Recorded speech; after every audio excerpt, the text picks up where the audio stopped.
nakakaloka. TT in the morning! Titi?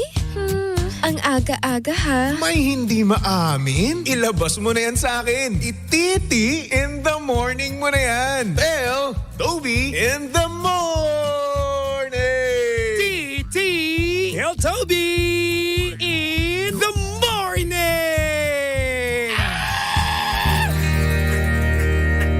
Number 1! 6.7 Energy FM! Same, pero iba. We are number 106.7 Energy FM Pangga. Huwag mo sabihing radyo. Sabihin mo.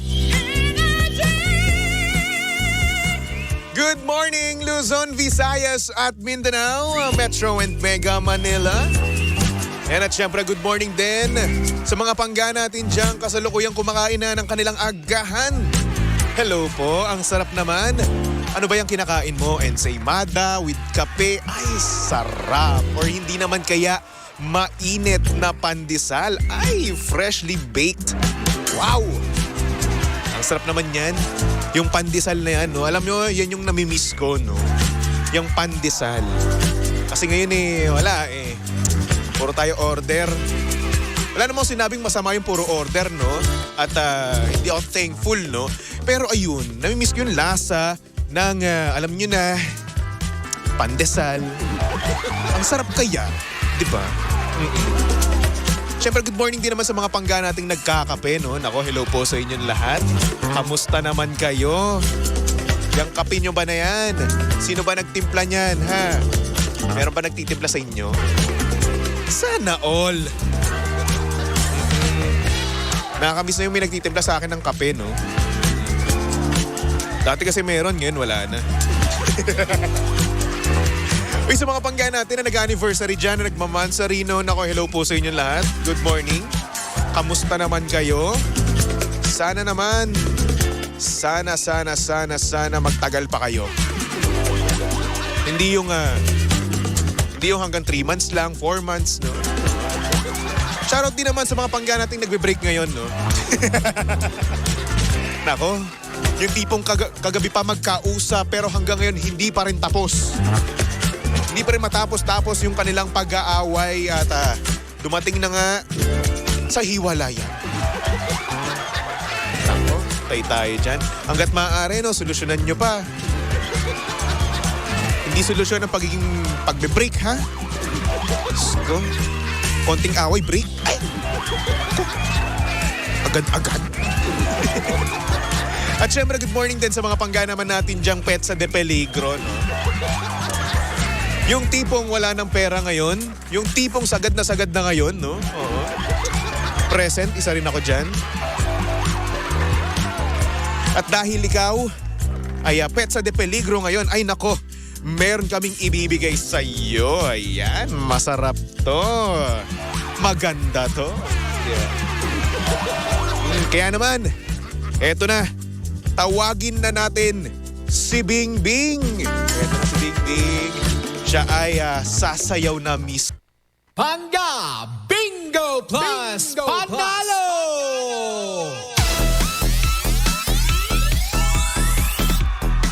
Ayan na mga pangga, nakita niyo na si Bingbing na sumasayaw. Si Bingbing na bilog. Yan.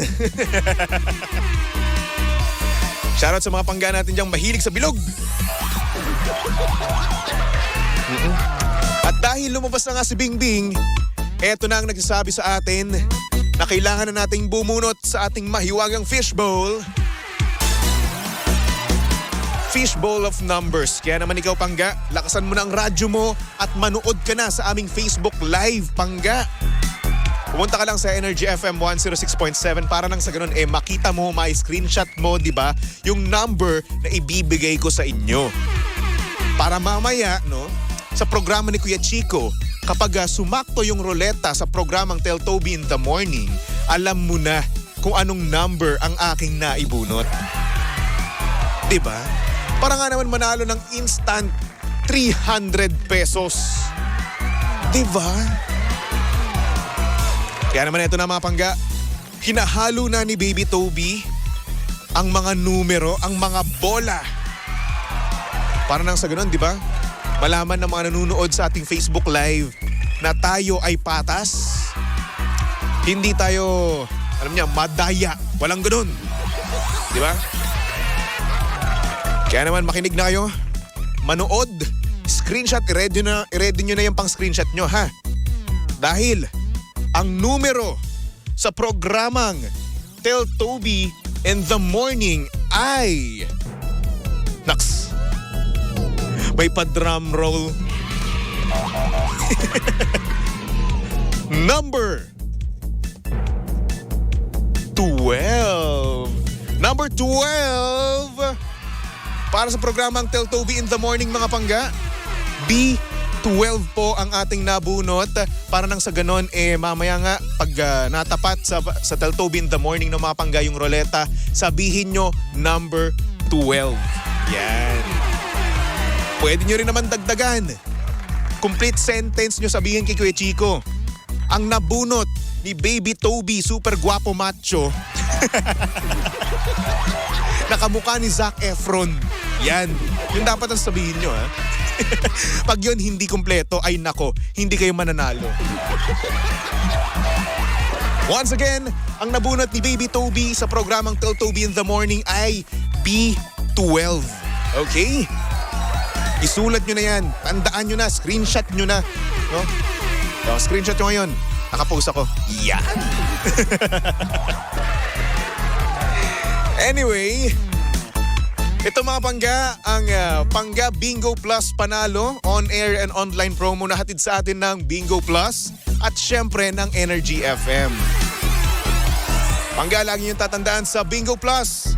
Bingo sa saya plus sa panalo. Yan. Ay nako.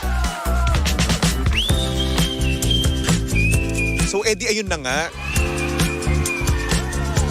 Tandaan nyo na yan, ha? 300 din yan. Anyway, mga pangga, bukas pa rin ang ating linya, no? Para sa ating caller for today. Tumawag lang kayo sa 8721-2429 or 7001-7949. Or hindi naman kaya pwede kayong magpatawag sa amin through Messenger para kahit nasaan man kayong lupalop ng mundo, no? Pwede namin kayong tawagan. Ayan. Riyadh, US, di ba? Saan pa ba? Singapore, Hong Kong. Saan pa? Thailand. Kung nasaan man kayo, pwede namin kayong tawagan through Messenger, okay? So paano? Pumunta lang kayo sa Energy FM Facebook page at mag-PM lang kayo doon, mag-DM kung ano man yung tawag nyo. Okay? Sabihin nyo, pwede po bang tumawag kay Baby Toby? Ayan. Para nang sa ganun matawagan ka namin, di ba? At makapag-confess ka na dito sa Tell Toby in the Morning. Okay? Alright. Anyway, habang tayo naghihintay, basahin muna natin itong ating mensahe galing sa ating sender. Diba? Kaya naman ipasok na natin dito sa programang Tell Toby in the Morning. Oh yeah, TT in the morning. Ang aga-aga ha. Tell Toby in the morning. So Eddie, eto na nga. Itong mensahe na to ay galing kay Lana. Siyempre, di niya yung tunay na pangalan, di ba? Oo. Siyempre, may privacy tayo dito. Baka mamaya kasi, di ba? Hanapin nyo. Ganda pa naman ni Lana. Nakita ko picture niya, oh. Ay, sexy. Sabi niya dito, "Hi, Baby Toby. May confession po ako. Ang weird ko ba sa part na sobra akong attracted sa lalaking mas maliit sa akin? 5'8" kasi ako at mahilig rin ako mag-heels. Kaya ayun, Palaging niloloko ng mga tropa ko yung mga nakakadate ko na para daw kaming mag-ate. Pero syempre, dead man na lang ako. Kasi pagdating naman sa ibang bagay, halos malalaki naman sila. If you know what I mean. Anyway, Baby Toby, para sa'yo ba? Sobrang weird ba niya? Sobrang weird ko ba? Doon sa gusto kong lalaki?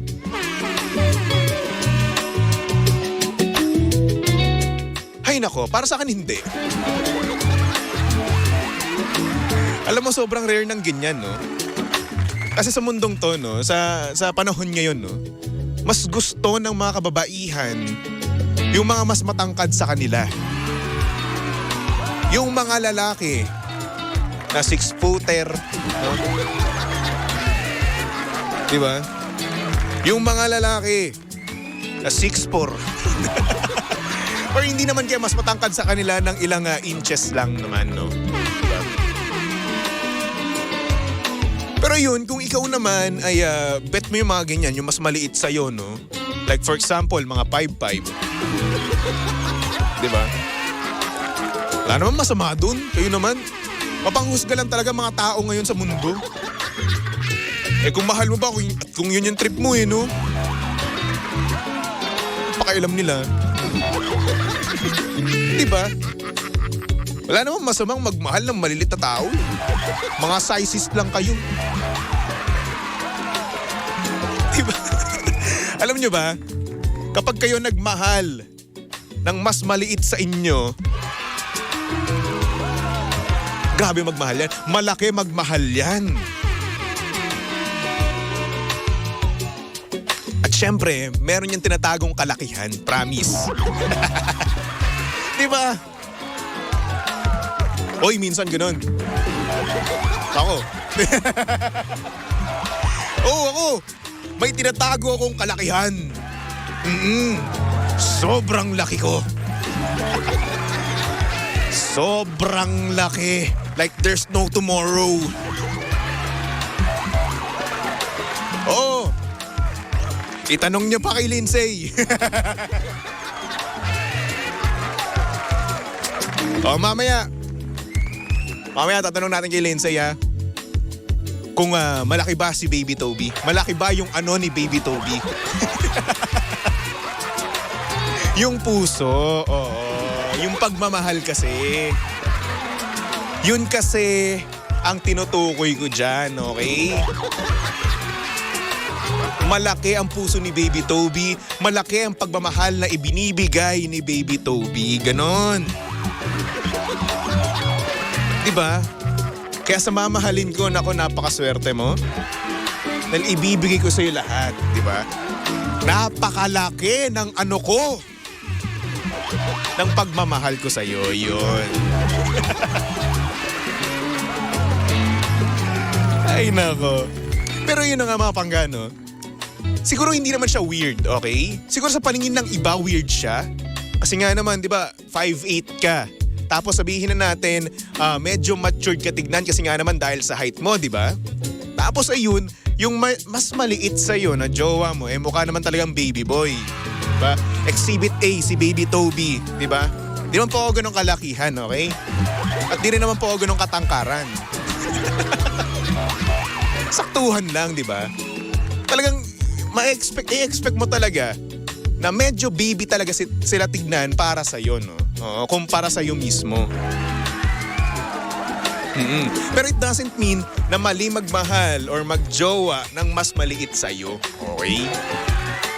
Siguro trip ka lang talaga ng mga tropa mo kaya nila sinasabi yun. Pero in reality, sobrang saya nila sa'yo at nakakapili ka talaga ng taong gusto mo. Diba? Diba? Pero, yung ibang mga lalaki na maliit, no? Gusto rin nila yung mas maliit sa kanila. Kumbaga bite size, ganon. Munchkins. But, Yung iba naman, mas gusto ng mas matangkad sa kanila ng konti, di ba? Mas matangkad sa kanila mismo ng sobra-sobra, no? Pero wala namang weird sa mga ganyan. Kanya-kanyang preference yan, kanya-kanyang gusto yan, kanya-kanya yan ng trip sa buhay. Eh kung trip mo yan eh, walang weirdo dyan. Oo nga, trip ko nga, mas maliit sa akin eh, tas matangos yung ilong, oh. Di ba? Wala namang masama dun eh. Alam mo, sabi nga sa akin ni Jimbo Okay? Sabi sa akin ni Jimbo to. Hindi ko to sabi sa sarili ko Sabi ni Jimbo sa akin, okay lang na mas maliit sa'yo or mas matangkad sa'yo ang jowa mo. Kasi pagdating daw sa kama, pantay-pantayan lahat. Si Jimbo nagsabi nun disclaimer lang ha. Kasi nga naman pag natulog nga naman kayo, di ba? Oo. Nasaan ba yung unan nyo? Magkapanti lang naman.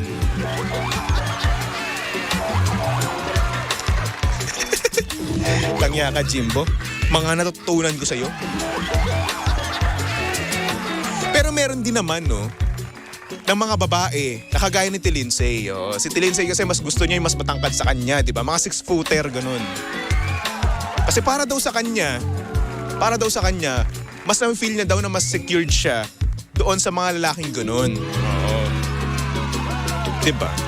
May mga ganun, kanya-kanyang trip yan. Kaya ikaw kung trip mo mas maliit sa'yo, wala tayong problema dyan. Hindi ka weirdo. Okay? Sabi ni Mami Rosie Lopez, yan talaga si DJ Jimbo, malupit. Oo naman. Potragis yun eh. Favorite word niya yun, no?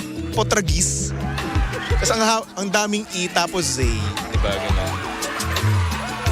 Potragis. Sabi ni Mark J, ano pong height mo, baby Toby? Ay, 7-footer po ako. 7 flat po ako. Di lang po talaga halata. Sabi ni C. Pearl, GC ako. Ano yun? Cute naman ang pangalan mo. Mas matangkad si jowa kaysa sa akin. I'm with you, baby Toby. Di ba? Wala namang problema dun eh. Mapanghusga lang talaga yung kayo, no? Sabi ulit dito ni C. Pearl, mga, ano yan? Magkasing size, ano? Hindi ko na intindihan. Sabi naman ni Joy Joy, 5'10 is maliit for me. 5'11 to 6 foot ang hilig ko. Sa height sa lalaki, ayan. Pero sa Pinoy, 5'7 matangkad na. 5'10 daw gusto niya. Or hindi pa daw matangkad para sa kanya. Pero 5'11. Ano ba naman yun? 1 inch na lang. Di ba? 5'10, 5'11. Konti lang naman yun eh. Buti nga sila eh. Di ba? I know. Sabi naman ni Richard, deadmahin mo na lang sila. Kung ano man sasabihin nila. Di ba sabi nga nila, pag inggit, piket. Tama nga naman. Oh. Isipin mo na lang sila, ikaw may jowa, sila wala. Okay? Sabi ni Mami Rosie Lopez, walang problema sa tangkad. Ang mahalaga, love nyo isa't isa at malaki ang hinaharap. Oo, yung future nyo together. Sabi naman ni Mark, okay nga yun if maliit, wala ka masyadong kaagaw. Oy! Meron kang kaagaw doon. Maraming mga Pilipina na mas maliit, no? Oo. What if ayaw na nilang magmukhang bunsong kapatid? Oh. Diba? Kasi karamihan nga ng ganun, no? Oo. Kapag girlfriend mo ay mas matangkad sa'yo ng sobra tapos magka-holding hands kayo, like for example sa mall, di ba? Iisipin ng ibang tao, husgan ka kagad na, ay mag-ate. Di ba? Bakit ganun yung bunso? Mukha ng matanda pero holding hands pa rin sa ate. Di ba? Tapos minsan pagkakamalang kapag sugar mommy, no? What if umayaw na yung lalaki sa ganung sitwasyon, oh. 'Di ba? Pumili na mas maliit sa kanila, oh. Karamihan pa naman ngayon sa mga sa mga 5 flat pababa, di ba? Cute. Oo, sobrang cute nila. Ang sarap nilang kurutin sa pisngi, tapos pag nagalit, ay nako. Kala mong si Mojako. Di ba ang cute-cute yan ng mga ng mga 5 flat pababa, no? Isipin nyo, no? Pag nagagalit sila, kapag toyoin talaga sila, yung tipong magmumukmok, no? Tatahimik na lang sa isang tabi, napaka-cute nila. Mawawala kagad yung galit mo, no? Yung tipong lalaki pa yung butas ng ilong nila na parang may steam na lumalabas, no? Ang cute kaya. Diba? Pag nagmahal kayo ng 5 pababa, no? Meron ka ng cute na girlfriend, meron ka pang Mojako. O hindi, joke lang ha. Cute-cute yun sila. Sobra, di ba? Kaya naman Lana, no? Huwag ka sana ma-weirdoan sa sarili mo. Huwag mo sanang isipin na weird ka. Bakit? Kasi kanya-kanya naman yung gusto eh. O, yan yung bet mo. Eh di sundin mo, di ba? Hindi ka nabuhay para i-please yung iba, okay? Yung kagustuhan ng iba. Ano gusto mo, sundin mo at gawin mo, di ba? Kasi at the very end, kaligayahan mo pa rin ang masusunod at hindi ang kaligayahan ng iba. At ikaw yung magjojowa, hindi sila, okay? Anyway, Lana, good luck sa'yo. Sabi ni Ophelia, ako maliit or malaki, basta't pogi okay na. Hello po. Pwede na po ba ako? Pasok na po ba ako sa banga? Kasi Mami Ophelia eh. Mami Ophelia, hello. Good morning din kay Hilda, kay Celeste, kay Joy. Sino pa ba? Si Danica Eranzo. Ayan, hello. Hello nga pala sa mga pangga natin dyan sa West Krame. Oo. Sa mga nakipagkulitan sa amin nung Sabado. Oo. Sa mga nagtiis ng init. Hello po sa inyo lahat dyan sa West Krame, no? Mabuhay po kayong lahat dyan. Anyway, mga pangga, magbaliktugtugan muna tayo for our next song para naman to sa mga pangga natin na gustong bumalik sa kanilang mga ex. Talagang gagawin talaga lahat. Diba? Lalanguyin ang bawat dagat, aakyatin ng mga bulubundukin para lang mabalikan sila ng taong iniwan nila or hindi naman kaya niloko nila. Here's Column Scott with the song You Are The Reason.